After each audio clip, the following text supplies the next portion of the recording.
কেমন লাগছে আসলে? অনেক ভালো, অনেক ভালো। এটা আসলে বলে বোঝানোর মতো না কেমন লাগছে, আসলে অবশ্যই অনেক ভালো লাগবে, রেজাল্ট ভালো হলে তো ভালোই লাগার কথা।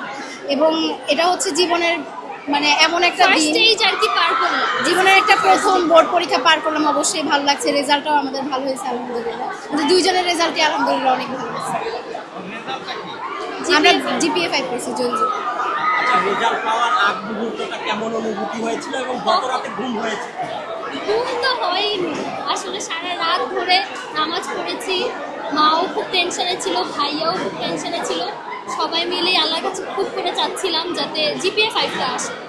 তারপরে 11টার দিকে আসলে ওয়েবসাইট থেকে আমরা আর কি রেজাল্ট পেয়েছি। তো আলহামদুলিল্লাহ রেজাল্ট এসেছে। এই ভালো রেজাল্টের পিছনে সব থেকে কার অবদান আছে বলে মনে হয়? অবশ্যই মা এরপর টিচার।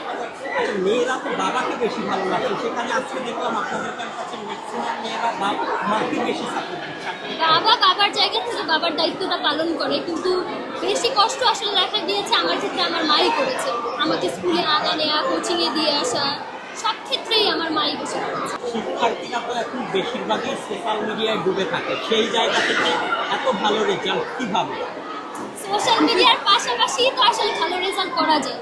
হ্যাঁ, সোশ্যাল মিডিয়াতে অ্যাডিকশনটা খারাপ। এই সময়টা কিভাবে কেটেছে? এই সময়টা আসলে টেনশনে কেটেছে সবসময় আসলে। টেনশনে যেমন ছিলাম এরকম কেটেছে, তখন আরো আতঙ্ক বাড়লো যে আল্লাহ কেন পিছালো, যে রেজাল্ট কি ভালো হবে না খারাপ হবে, আমরা সেই টেনশনে বেশি ছিলাম।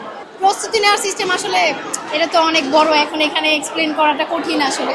কিন্তু আমার কথা হচ্ছে যতটুকু পড়ব, মানে যে সময়টা আমি পড়ি 2 ঘন্টা হোক 3 ঘন্টা মনোযোগ দিয়ে পড়া। আপনার সারাদিন যে 5-6 ঘন্টা পড়তে হবে বিষয়টা এরকম না।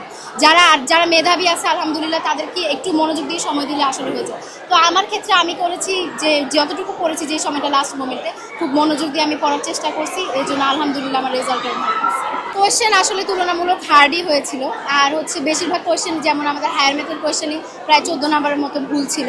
তো এগুলো হচ্ছে সরকারের থেকে কিছু ভুল ত্রুটি, তারপরেও আলহামদুলিল্লাহ আমরা যে পার করতে পারছি এই স্টেজটা, এটাই আমাদের জন্য অনেক বেশি। পরীক্ষার আগে শিক্ষামন্ত্রী অনেক কথাই বলেছিল, পরীক্ষার হলে কি এটা কোনো টেনশন কাজ করে? হ্যাঁ, করেছে যে কখন না কখন উনি আসে উকি মারে, আবার তখন বলে যে এই পড়তে হবে, নকল আর হবে না, এরা বলবে।